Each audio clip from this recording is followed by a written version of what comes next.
How to fix Instagram can't add audio or music to Reels easily and fast. First thing you want to do, guys, to fix this problem is actually so easy. Just go to the settings on your phone and then you have to go into the apps manager.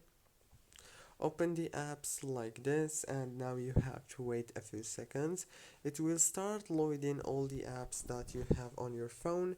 Scroll until you find the Instagram and click on it.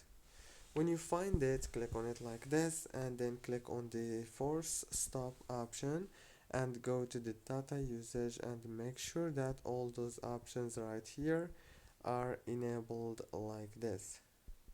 After that, go back and click on this storage option. Click on clear data, clear cache, and lastly is you have to go into the Play Store and update your Instagram. Don't forget to like, subscribe.